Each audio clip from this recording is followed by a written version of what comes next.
Family of woman shot by Somali cop furious at what else was in patrol car when she was killed. Our police force has a notoriously difficult job. They're asked to put their lives on the line day after day, and many times are harshly criticized for it. This means that they're put in danger both by the thugs that they run into on the job and by the court of public opinion. If the public can't trust the police to be working in their best interest, the system starts to break down. For this reason, there are certain safeguards put in place to protect the police from false accusations and to protect private citizens from the police, should one decide to go rogue and ignore the oath he took to serve and protect. One of those safeguards is the use of various video surveillance that is set up in an officer's car and the cameras that they wear on their person. Those cameras can validate the officer's account of an event if they're in use. Unfortunately, in the case of an innocent Australian woman who was shot by police, none of those video cameras were in use at the time of her death. The woman in question had called the police to the scene because she thought someone else might need help, and she was shot by one officer while talking to another. Her family wants to know why there is no recording of the shooting, and why the cameras that were available weren't in use at the time of the shooting. Via GOP The Daily Dose.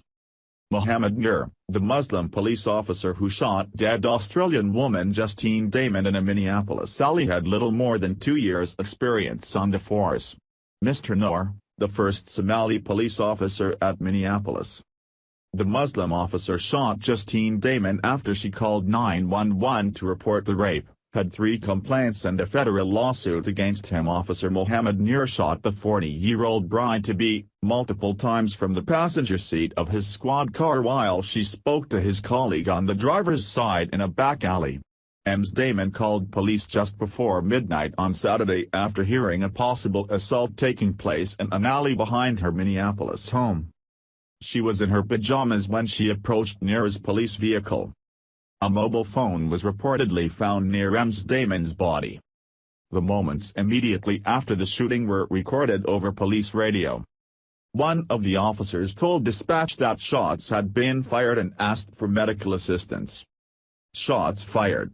Can we get EMS code 3 to Washburn and 51st Street? We have one down. A code 3 is a call for vehicles to respond using their lights and sirens. The officer told dispatch they were starting CPR on the victim, before adding, "There are no suspects at large." The officer then asked where their backup was, to which the dispatcher responded, "EMS is coming, rescue is coming." That dispatcher confirmed police had heard the sound of shots being fired in the west, and 2 shots had been heard in the east. Another officer then said, "We heard those sounds from the station. Those were probably aerial fireworks." Ms. Damon's death from a police gun has also generated widespread media coverage across the U.S. Officer Nur and his partner's body cameras were not turned on and their police car dashboard camera did not capture the incident. It is not clear why the officer's body cameras were not turned on. The department phased in body cameras for all of its officers over the last year. There's no dash-cam video of the incident, nor is there police body camera footage to explain what caused Nur to freak out and open fire on an unarmed woman with no apparent provocation. Both Nur and his partner are on paid administrative leave pending an investigation.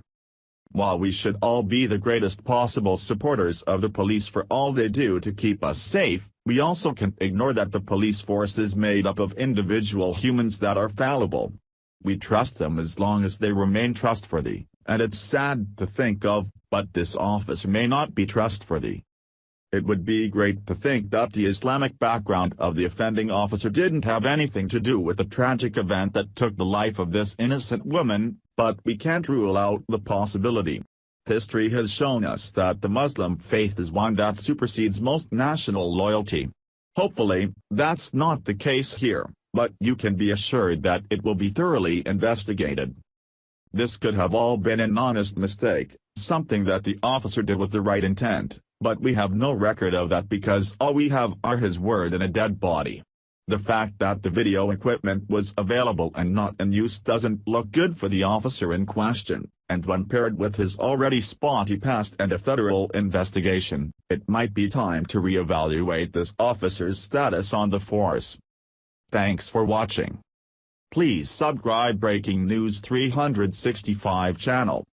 Goodbye and see you again.